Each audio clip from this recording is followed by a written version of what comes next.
On the 1st of April 1945, on Easter Sunday, American forces landed on Okinawa with almost no resistance. The beaches of Hagushi were empty. Not a single machine gun, not a single mine, not a single shell fired at the landing barges. By the evening of that same day, tens of thousands of soldiers were already ashore, and 2 Japanese airfields had been captured virtually intact. But at the headquarters of the 32nd Japanese Army during those hours, no one was celebrating or panicking. A different decision had been made long before. The island would not be held at the water's edge. It would be sold at the highest possible price inland, and the garrison itself, along with most of its inhabitants, had been written off in advance as expendable currency in the defense of Japan's main islands. The soldiers on the beachhead did not know this, nor did the mothers hiding their children in family tombs in the south of the island know. Why did the Battle of Okinawa, which began as an easy stroll on an empty beach, turn into the bloodiest battle of the entire Pacific War? To understand this, one must return not to the landing, but to the decision made long before it, and to the price that had been avoided being spoken aloud for decades. In American newspapers during the spring and summer of 1945, this story appeared perfectly clear. The 10th Army, under the command of Lieutenant General Simon Bolivar Buckner, lands nearly 250,000 men on Okinawa, captures 2 airfields in a matter of days, and opens the final springboard for the invasion of Japan. The fleet covers the operation with an armada of unprecedented scale. War correspondents write of organized, methodical troop advances, of the coordinated work of the Navy, Air Force, and infantry. Newsreels show brave Marines unfurling the flag over captured positions, quartermasters unloading equipment on the shore, and officers calmly studying maps in command tents. The official version was presented as a continuation of the already established formula of the Pacific War: landing, short battle, mop-up, victory. That is how Tarawa was taken, how Saipan was taken, and how, albeit far more difficultly, Iwo Jima was taken. Planners in Washington and on Guam expected Okinawa to last about the same, several weeks of intense fighting, after which the island would come under full control and become a base for the final strike on the Japanese islands. Propaganda reports emphasized precisely this scenario, the island as the logical, almost inevitable next step in a chain of already achieved victories. The word that was almost absent from the initial reports was the word Shuri, the ancient capital of the Okinawan kings, around which the Japanese had built a defensive line that became a grave for tens of thousands of people on both sides. The sheer scale of the operation itself was presented as further proof of the inevitability of victory. The largest amphibious armada of the entire Pacific War approached the shores of Okinawa, over 1,300 warships and auxiliary vessels, stretching beyond the horizon. Even before the main landing, in late March, American forces occupied the Kurama Islands west of Okinawa with almost no losses, establishing an advanced anchorage and repair base for damaged ships there. Reports of those days presented this as a model, surgically precise preparatory operation. And at first glance it was. In 3 days of fighting, the Americans lost about 150 men killed. The Japanese garrison of the islands was practically annihilated, and dozens of explosive suicide boats hidden in coastal caves, intended for the future landing on Okinawa itself, were either captured by the Americans or destroyed right on their slips. The capture of the Kurama Islands indeed spared the main landing force from one terrible threat, but it was precisely this easy victory on the approaches that created a false sense among the command that the entire campaign would follow the same script. Just before the landing on the main island, the fleet conducted perhaps the longest and most intense artillery bombardment of the entire Pacific War. Battleships and cruisers methodically plowed the coastline with shells for almost a week. Aviation ironed out presumed defensive positions with bombs and napalm, and engineering units cleared the approaches of mines. According to all the rules of previous amphibious operations, after such preparation, not a single live firing point should have remained on the shore. That is why, when the first wave of the landing reached land unopposed, and the second, third, and fourth waves continued to land without a single shot, a feeling of easy, almost suspicious luck quickly spread among the officers on the command ships. One of the 10th Army staff officers later recalled this feeling as the most ominous calm he had ever witnessed during the entire war, a silence behind which something was clearly hidden. The reality behind the scenes of this smooth narrative began to diverge from the picture as early as the second week of the operation. The 32nd Army itself had been formed on the island long before the landing, as early as the spring of 1944, precisely because the Japanese General Staff in Tokyo had calculated in advance. Sooner or later, the Americans would want precisely this point on the map as a springboard for a strike on Kyushu. The task assigned to the garrison sounded cynical and perfectly clear from the very beginning, not to hold the island, but to hold out on it as long as possible, exhausting the enemy to such an extent as to delay the landing on Japan's main islands by at least a few months.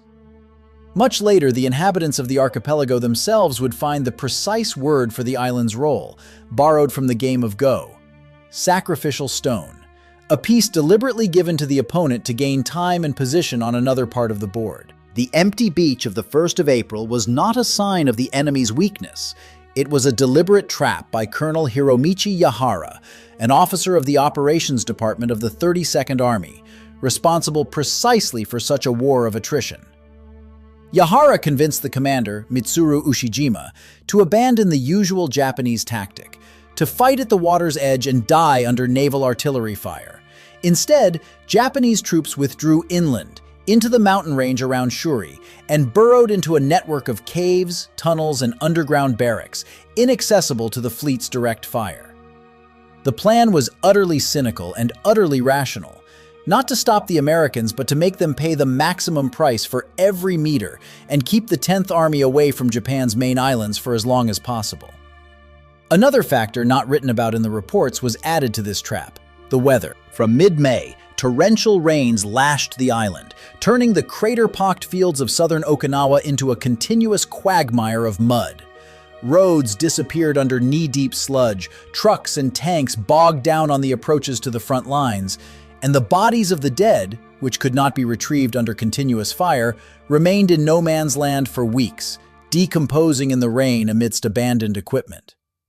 One of the surviving Marines of the 1st Division who fought in the southern part of the island later recalled this sector of the front as an endless field of mud, lead, rot, and maggots, a formulation that conveyed the essence of the battle for Okinawa far more accurately than any headquarters communique about planned advances.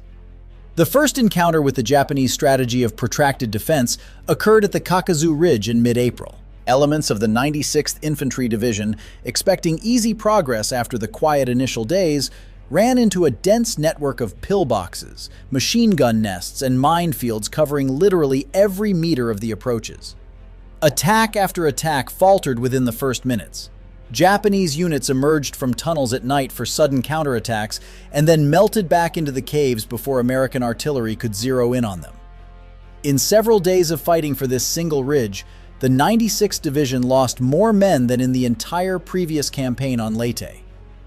While the southern part of the island turned into a meat grinder at the Shuri Line, a nearly mirror image but far less known scenario was unfolding in the north. The 6th Marine Division, expecting to encounter the enemy's main forces precisely there, advanced across the mountainous Motobu Peninsula almost unopposed until it stumbled upon 2 battalions under the command of Colonel Takehiko Udo, dug into the rock fortifications of Mount Yaitake.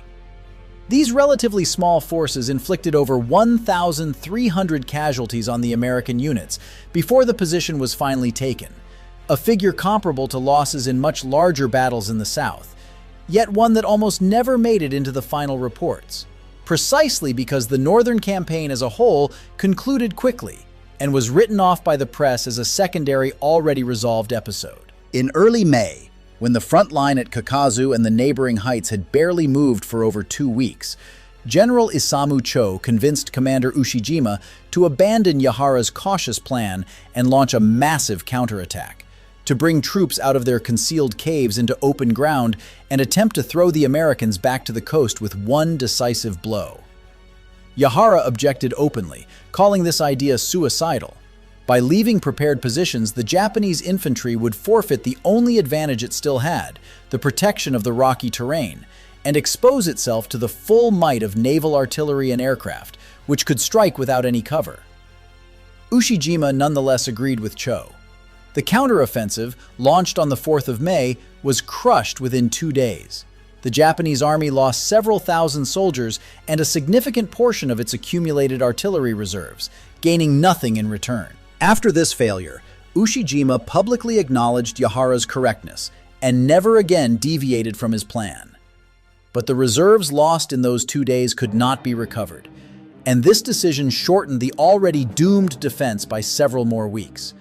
Farther south awaited an even more terrible sector, the Maeda Escarpment, which American soldiers quickly nicknamed Hacksaw Ridge. A sheer cliff about 100 meters high was raked by Japanese fire from above at almost a right angle, while the reverse slope was a labyrinth of holes and shelters. Marines and infantrymen climbed the crest on scaling ladders under continuous fire, losing dozens of men in a single ascent, and often fell back the same day, losing the position they had just taken at the cost of blood. It was here that medic Private Desmond Doss, who refused to bear arms due to religious convictions, repeatedly lowered wounded men down the cliff on makeshift rope stretchers under fire, rescuing, according to later commission estimates, about 75 individuals.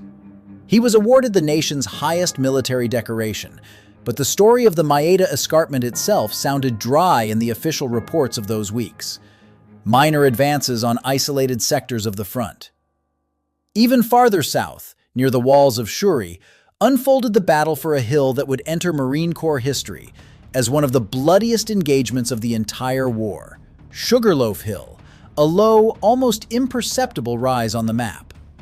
The 6th Marine Division stormed it over 10 times in succession during a week, each time capturing the summit and each time losing it at night to Japanese counterattacks. Neighboring heights, which the soldiers themselves nicknamed Half Moon and Horseshoe, swept the slopes of Sugarloaf with flanking crossfire, making it physically impossible to take one hill alone. They had to assault all 3 simultaneously, losing men on each. Official 10th Army headquarters communiques in those days reported on stabilization of the front line and planned regrouping of forces, formulations that said nothing about the fact that several Marine battalions had virtually ceased to exist as combat units during 1 week of fighting for 3 low, unremarkable hills on the map. While the infantry was grinding into the rocks on land, a separate battle, aerial and naval, no less chaotic and bloody, was unfolding off the shores of Okinawa. The Japanese command threw into the fray an operation called Kikusui, literally floating chrysanthemum, a series of massed kamikaze strikes against supply ships and radar picket vessels. 10 such waves swept over the strait between April and June, totaling nearly 2,000 sorties by suicide pilots. The radar picket destroyers, stationed around the perimeter of the anchorage specifically to take the first blow and warn the main fleet, suffered the most. The crews of these ships lived under continuous attacks for weeks, repelling wave after wave and watching neighboring vessels vanish in pillars of fire. The first and most massive Kikusui strike hit the fleet on the 6th of April. In that single day alone, the Japanese side launched over 350 aircraft from naval and army aviation, with several hundred more attacking conventionally.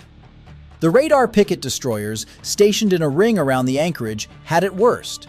They were the first to bear the brunt of the swarm of planes flying toward the fleet's main ships. One such ship was the destroyer USS Laffey, which had been on its radar picket station for only a few minutes before being hit by a wave of more than 20 kamikaze in succession. 6 planes and 4 bombs struck the ship in less than an hour and a half of combat. Dozens of sailors were killed or wounded, the superstructure blazed, and the gun crews kept firing until the last operational barrel. The ship held its own and proceeded under its own power to the repair base at Karamaredo. Sailors nicknamed it the ship that refused to sink. The larger ships deep within the formation, considered protected by a dense ring of escorts, also took their share. On the 11th of May, a pair of kamikaze aircraft broke through the fighter screen and artillery fire and struck the aircraft carrier Bunker Hill, the flagship of Vice Admiral Mark Mitcher, commander of the Fast Carrier Task Force. Explosions and the ensuing fire among fueled and armed aircraft on the flight deck claimed the lives of several hundred sailors and airmen in a matter of minutes. The admiral himself survived only because he was in a far corner of the bridge, and the ship, considered one of the most well-protected in the fleet, was knocked out of the war for its duration. Such battles repeated themselves off the shores of Okinawa again and again for almost 3 months. The final tally for the entire operation: approximately 30 ships sunk by kamikaze attacks, another 368 damaged, and 763 aircraft lost by the American side. This same pattern encompassed one of the most senseless combat operations of the entire war at sea: the final sortie of the battleship Yamato. On the 1st of April, the Japanese command dispatched the world's largest battleship toward Okinawa, essentially on a one-way trip. There was only enough fuel for the journey there, and there was no air cover at all.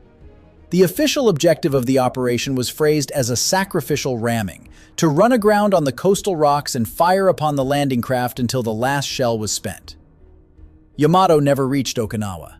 On the 7th of April, it was overtaken by American carrier-based torpedo bombers and dive bombers, which sank the battleship along with almost 3,000 sailors in less than 2 hours. The operation itself was less a military necessity and more a demonstration of a willingness to die without any practical calculation, a logic that permeated the entire defense of the island from top to bottom. By this time, virtually nothing remained of the island's pre-war capital, the city of Naha. Centuries-old buildings, Shuri Castle, which stood on the heights dominating the southern part of the island and had been turned by the Japanese into an underground command post, the narrow streets of the old city. All of this was erased by months of continuous shelling and bombing, almost down to the foundations. Reconnaissance reports compiled after the city's capture compared the level of destruction in Naha to the most devastated cities of the European theater of war, despite the fact that the battle for the city stretched not for days, but for weeks of street fighting, house by house, basement by basement. On the 18th of April, a man died whose death meant more to many Americans back home than reports of captured heights. The war correspondent Ernie Pyle, author of frontline dispatches read by the entire nation, was killed by machine gun fire on the neighboring island of Ie. For millions of readers, it was this death, not the casualty figures and staff reports, that became the first signal of just how arduous this campaign truly was. On the 18th of June, just 4 days before the end of organized resistance, the commander of the 10th Army himself was killed, Lieutenant General Simon Bolivar Buckner. He had gone to a forward observation post to personally oversee one of the final attacks and was killed by fragments from a Japanese shell that exploded on the coastal rocks. He became the highest-ranking American officer killed by enemy fire in the entire war. In official obituaries and later military histories, his death was presented as a tragic accident on the threshold of victory. Left out of the picture was the dispute Buckner had been having with his own subordinate Marine Corps generals weeks earlier. They insisted on an amphibious flanking landing behind the Japanese lines to avoid frontal assaults on fortified Shuri, while he feared repeating the fate of the landing at Anzio in Italy a year earlier, where a similar maneuver resulted not in a breakthrough, but in months of new positional stalemate on an isolated beachhead, and he ultimately chose to continue the methodical frontal grinding down of the defenses. Historians still debate whether an alternative strategy could have saved thousands of lives, both American and Japanese, but at that moment the decision remained one man's decision, and the price for it was paid by entirely different people. After Buckner's death, command of the 10th Army was immediately assumed by Marine Corps Major General Roy Geiger, who for several days became the first Marine Corps officer in the history of the United States to command an entire field army, a rare fact that also almost never made it into the official chronicles of the battle, which focused on the figure of the fallen commander. On the Japanese command side, the contrast between the two main figures of the defense was striking to anyone who encountered them. Ushijima, a career staff officer and former military attaché, was known as a reserved, methodical, and polite man even toward prisoners, qualities rare for the Japanese general staff of that period. His chief of staff, Isamu Cho, in contrast, was known as a rigid proponent of offensive tactics at any cost, and as a man personally implicated in war crimes in previous theaters of war. It was precisely this combination of a cautious, calculating commander and an aggressive, attack-minded chief of staff that generated the internal conflict surrounding the May counteroffensive, a conflict that ultimately cost the garrison several weeks of organized resistance. 4 days later, on the 22nd of June, the man who had been issuing the Japanese orders also took his own life, General Mitsuru Ushijima, together with his chief of staff Isamu Cho, committed ritual suicide in a cave beneath Shuri, leaving behind an army that formally still existed, but in practice could neither defend itself nor retreat. The last major fortified line on the way to the southern tip of the island was the Kunishi Ridge, a narrow ridge that the Japanese defended to the last man, even after the fall of Shuri and the death of Ushijima. Elements of the 7th Infantry Division took this ridge in night attacks, blind and without preliminary artillery preparation, because during the day, any movement along the open crest immediately came under a hail of fire. Resupply for the forward companies on Kunishi was conducted for several days exclusively by armored personnel carriers breaking through under fire, as the regular infantry trail was completely swept by fire. It was here, in the final weeks of a battle already formally lost by the Japanese, that American units sustained some of their highest daily casualty rates of the entire campaign. A sure sign that Yahara's doctrine of protracted resistance continued to kill people even when the outcome of the battle left no doubt for anyone else. To break through the Shuri Line, American artillery expended more shells than in any other amphibious operation of the Pacific War up to that point. The batteries operated practically around the clock for weeks on end, and the shortage of ammunition in the Karama-Redo depots on certain days became so acute that supply officers had to urgently redistribute stocks between divisions right in the middle of combat. It was precisely this excess of firepower, unleashed upon a relatively small area of mountainous terrain, that turned southern Okinawa into that very lunar landscape of craters and plowed earth, which geologists would study for decades as a rare example of an artificially altered landscape. The price paid by the 10th Army, not in bullets and shrapnel but with its own psyche, also warrants separate discussion. Of the total number of non-combat casualties in the Army, amounting to approximately 26,000 individuals, a significant portion consisted precisely of nervous and mental breakdowns, which frontline doctors of that time called combat exhaustion.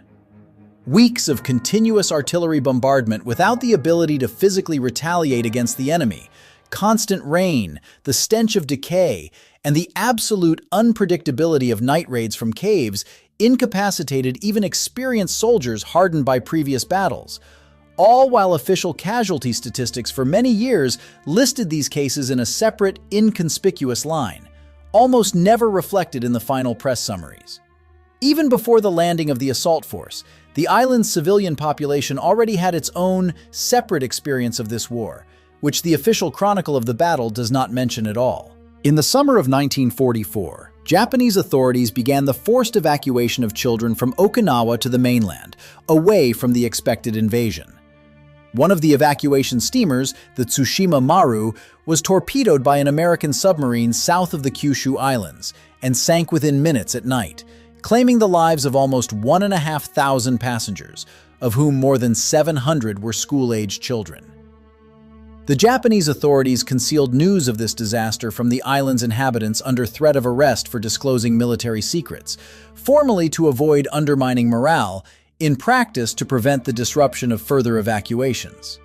As a result, thousands of families who never learned the fate of the Tsushima Maru chose to remain on the island when, 10 months later, the American fleet approached its shores and found themselves directly in the zone of the future battles for Shuri. The most horrific part of this battle's backstage unfolded not on the military heights, but among the island's civilian population. Okinawa's pre-war population was about 400,000 people, and the overwhelming majority of them lived precisely in the southern part of the island, where the fiercest battles would take place. Japanese propaganda had for months instilled in the local residents that American soldiers raped and killed prisoners indiscriminately, so capture was worse than death. Military authorities distributed grenades to civilians and taught them how to use them, not against the enemy, but against themselves and their families in case resistance became impossible. At the southern tip of the island, near Cayenne and Mabuni Capes, dozens of families threw themselves from cliffs into the sea in whole groups. Parents killed their children and then themselves, following orders that were formally never signed, but were disseminated through rumors, local administration, and the presence of armed soldiers ready to shoot anyone who attempted to surrender. A separate tragedy played out around the mobilized schoolgirls united into the Himeyuri Medical Corps. Approximately 220 students and 18 teachers from 2 girls' schools were thrown into cramped cave hospitals near the front lines to care for the wounded without any preparation for combat conditions, hauling amputated limbs and corpses from tunnels barely wider than a human body. The order to disband the unit was given only on June 18th, when the front had already effectively collapsed, and the southern tip of the island was being swept by fire. The girls were simply told to go home in the midst of continuous combat, without escort, without a plan, and without a single chance of making it alive. The very next morning, several dozen students and teachers, taking shelter in one of the surgical grottos, perished at once from American fire. Within a week of that order, the absolute majority of the unit had been killed. In total, about 136 girls and women, meaning more than half of the entire corps, partly from gunfire, partly at the hands of their own soldiers, partly from suicide. By the end of the battle, the capture of each individual cave in the south of the island had turned into a separate, maximally simplified procedure, which American units among themselves called corkscrew and blowtorch. First, the entrance would be grenaded and blown with a charge to collapse the ceilings and deprive the defenders of escape routes. Then a stream of flamethrower would be sent inside. Given that in many such caves, civilians were sheltering together with Japanese soldiers, the exact number of those killed inside simply could not be determined. The bodies remained under the rubble, and the entrances themselves were often simply buried. This is precisely why any final casualty figures for Okinawa inherently contain an entire category of people whom no one ever counted by name. The key tool of this procedure became converted tanks with flamethrowers replacing part of their standard armament. The crews nicknamed such vehicles Zippos for the characteristic long torch of flame with which they would scorch a cave even before infantry entered. It was the mass use of such machines in the south of the island that allowed American units to advance through the Shuri Line at all.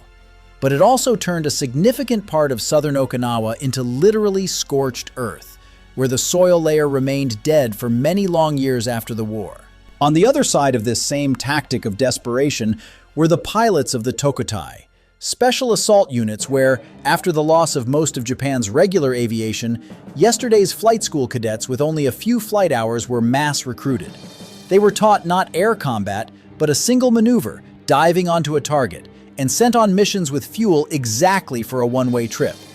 Many of these pilots were younger than 20 years old and on the eve of their sortie wrote short farewell letters to their families, which for many decades after the war were kept in family archives as one of the few personal testimonies of this side of the battle. Official Japanese propaganda presented them as a model of absolute voluntary sacrifice. In reality, a significant portion of these youths were mobilized into the Tokutai units just as forcibly and with the same hopelessness as the infantrymen in the caves of Shuri. When, after the garrison's surrender, journalists tried to calculate the real price of this victory, it turned out that the figures diverged, depending on who counted them and when. Too many of the dead remained forever entombed in the caves. Too much data was either lost or deliberately simplified for summaries. That is precisely why any honest conversation about Okinawa begins not with a single number, but with the acknowledgement that even decades later, archival documents from both sides offer differing assessments of the very same day of combat.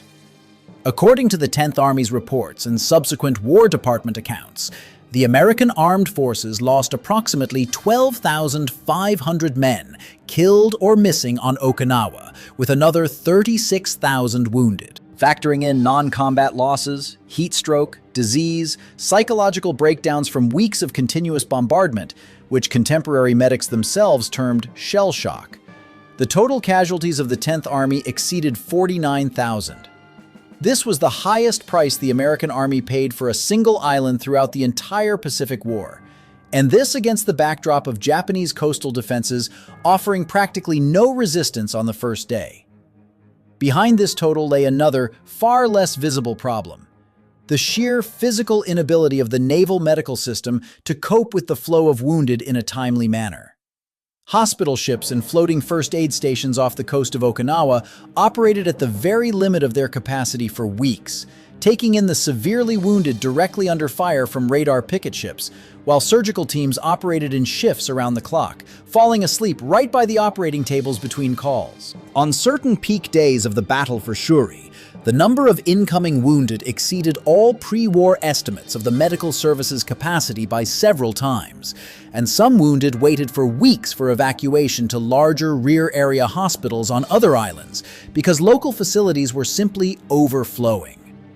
The breakdown of these losses by service branch tells more about the battle than the overall total. Infantry and landing units of the Army and Marine Corps lost a total of approximately 7,500 men killed in ground combat.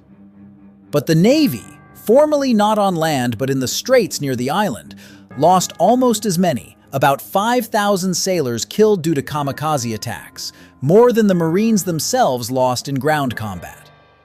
For comparison, during the 5 weeks of fighting on Iwo Jima, which military history remembers as one of the bloodiest amphibious operations of the war, American killed-in-action losses amounted to about 7,000 men. Okinawa lasted almost twice as long and cost twice as much, and this despite the fact that after Iwo Jima, planners already understood roughly what to expect from the next island and still miscalculated their estimates by multiples. Japanese losses were even more difficult to tally. The official American count after the garrison's surrender cited a figure of about 110,000 dead servicemen, with fewer than 8,000 taken prisoner, less than 7% of the total garrison strength. For comparison, in most battles of the European theater, the proportion of prisoners was measured in tens of percent. On Okinawa, almost the entire Japanese army on the island physically ceased to exist, rather than surrendering or retreating. But the most terrible number of this battle concerns not soldiers at all. According to most historians' estimates, about 100,000 Okinawan civilians perished, meaning nearly every fourth resident of the pre-war island. 100,000 people. 100,000 civilians, none of whom bore arms as a duty of service, yet each of whom found themselves in a zone of continuous artillery fire, minefields, and forced suicides. 100,000. This is more than the combined combat losses of the American and Japanese armies on this island. By the end of the operation, over 500,000 American servicemen from all branches, Army, Marine Corps, Navy, and Air Force, were engaged in total on and around the island, while the Japanese garrison initially did not exceed 100,000 men, a significant portion of whom were not even regular soldiers but consisted of hastily mobilized militiamen and local youths conscripted straight from school benches. Despite such numerical and technical superiority, the loss ratio turned out to be significantly worse than on any of the previous islands of the campaign. It was precisely after Okinawa that military planners in Washington first seriously applied this loss ratio to calculations for the future invasion of Japan itself. Declassified staff reports prepared for the High Command in the summer of 1945 show that initial estimates of impending losses for landing on the main Japanese islands after Okinawa were revised sharply upward. And it was these adjusted figures that formed the basis for subsequent decisions on how to end the war.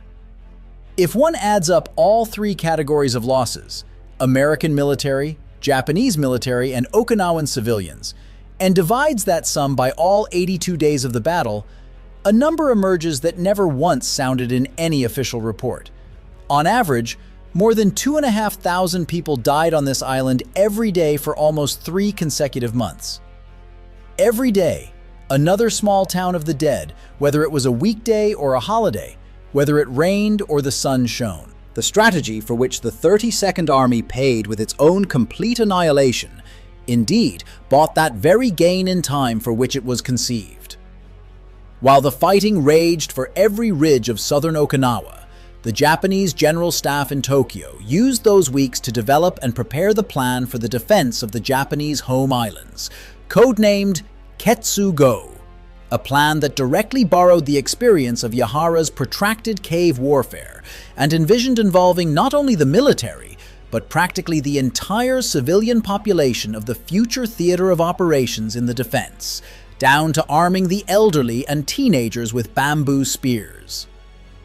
It was this direct, documented borrowing of tactics, not abstract conjectures, that compelled American staff analysts to perceive the future invasion of Japan not as a logical continuation of an already established amphibious formula, but as a potential Okinawa, repeated on the scale of an entire country. The discrepancy between the official legend of the last stepping stone and this statistic was diligently smoothed over for decades in public narratives of the war.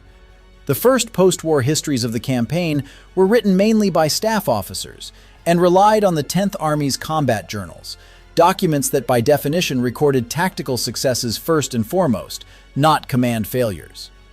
The dispute between Buckner and the Marine generals about a flanking amphibious landing was not mentioned at all in official versions for many years, and his own death was presented exclusively as a tragic accident on the threshold of victory, without questions as to why an Army commander needed to be at a forward observation post mere days before the operation's conclusion. Even the casualty figures themselves were learned by readers of American newspapers far from in real time. The military censorship of those months regularly delayed or fragmented the publication of reports specifically concerning the 10th Army, striving to prevent the press from presenting a single shocking total. Readers saw rather separate, disjointed reports about individual battles for yet another nameless hill than the overall picture of a battle that stretched over almost 3 months. Only after the official conclusion of the battle and the subsequent surrender of Japan itself did the true scale of the losses begin to coalesce into a single, far less optimistic picture. And even then, not immediately. The real breakthrough in understanding the inner workings of the Japanese defense occurred decades later, thanks to a man whom General Ushijima, before his death, had literally ordered not to kill himself along with the rest of the staff. Colonel Hiromichi Yahara, the author of the Protracted Defense Strategy in the Caves, received a direct order from the commander to survive at any cost, and after the war, to tell the truth about how everything had actually happened, because Ushijima himself understood that the official reports to the Tokyo General Staff had long ceased to reflect the reality on the island. Yahara survived, was taken prisoner, and decades later published his own memoirs titled The Battle for Okinawa, in which he honestly described the internal disagreements within the Japanese command, how General Cho repeatedly insisted on suicidal frontal counterattacks contrary to the plan of protracted defense, how these premature counterblows cost the army thousands of soldiers and shortened the time of resistance, and how the very plan to sell the island at the highest possible price from the outset assumed that almost none of the defenders would survive until the end of the fighting.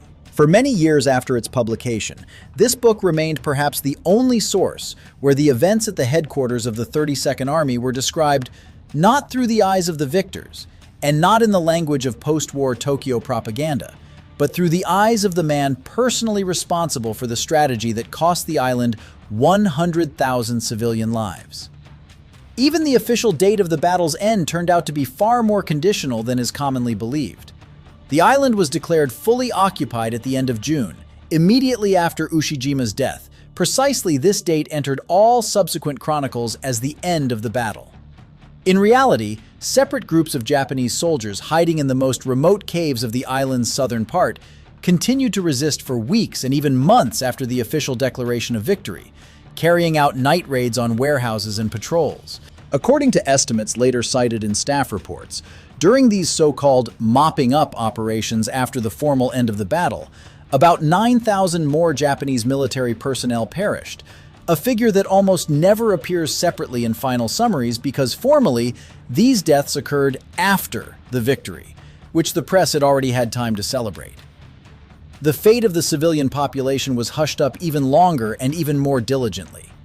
For many years, Japanese school textbooks described the mass suicides of civilians on the island's capes in vague terms, as a manifestation of patriotic spirit and voluntary choice, without mentioning the grenades distributed by the military, the direct orders of officers, or the instances where local inhabitants were shot by their own soldiers for attempting to surrender.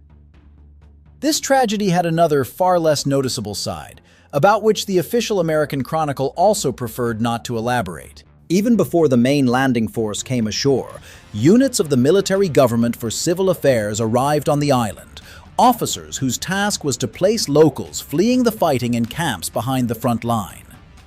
Tens of thousands of Okinawans spent the remainder of the battle precisely in such camps, living in hunger under foreign administration on their own land, while many of those who were captured or voluntarily approached American positions subsequently became a valuable source of information on the location of Japanese tunnels and firing points, meaning the war itself turned out to be far more complex and dirtier than the flat scheme of cruel invaders versus defenseless civilians, which both sides' propaganda tried to construct after the battle. Only thanks to the many years of efforts by Okinawan historians, surviving witnesses of the Himiyuri Corps, and local archives did this part of history gradually enter the island's museum exhibitions and official memorials. And to this day, periodic attempts to soften the wording in nationwide Japanese history textbooks provoke public protests on Okinawa. The symbol of this long struggle for memory became the Cornerstone of Peace Memorial, opened in the south of the island only half a century after the battle. There, for the first time, the names of absolutely all the dead were inscribed without division into friend or foe. Japanese soldiers, American soldiers, Korean mobilized workers, and Okinawan civilians side by side, on equal footing, as a single list of losses from the same catastrophe. Historian George Pfeiffer, who dedicated one of the most detailed studies in Western historiography to the Battle of Okinawa, argued for years in his works that it was the experience of this island, and not abstract staff calculations, that became the main practical argument for American generals against a land invasion of Japan. But he emphasized that the public post-war rhetoric reduced this complex, multifaceted conclusion to a much simpler and more convenient formula. Even the connection between Okinawa and the decision to use atomic weapons against Hiroshima and Nagasaki was presented for a long time in a one-sided manner, as a simple and logical consequence. If one island cost so dearly, then the atomic bombs saved lives that would have been lost in an invasion of Japan proper. Later archival research showed that the calculation was far more complex and relied not only on the casualty figures from Okinawa, but also on political, diplomatic, and intra-departmental factors, which the official post-war rhetoric preferred not to mention at all. The word sacrificial stone, born in the days of this battle, the Okinawans would utter again and again for decades after its end. The island remained under direct American military administration for almost 3 decades after Japan's surrender, and after its return to Japanese sovereignty, a disproportionately large share of all American military bases in the country was, and to this day remains, located on its territory.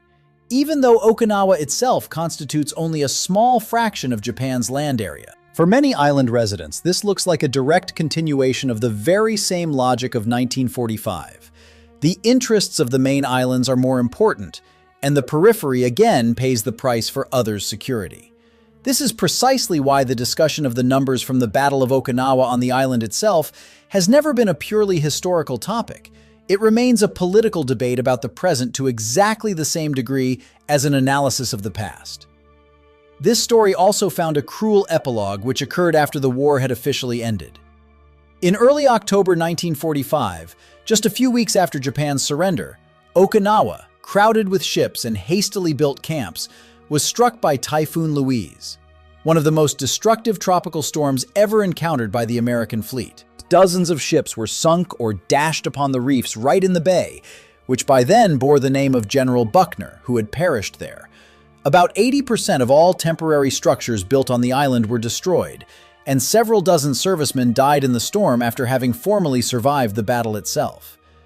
The island, which had not yet had time to properly bury its dead, reminded all who remained there once again that the right to be called the victor here is paid for over and over, even after the guns have fallen silent. There are no perfect victories. Each has its reverse side, which will be written off as the inevitable costs of war, and people will try not to tally it aloud. Okinawa remains in history as the last island before Japan. But for those who found themselves there, whether in uniform or without, it was an island written off in advance, even before the first shot was fired.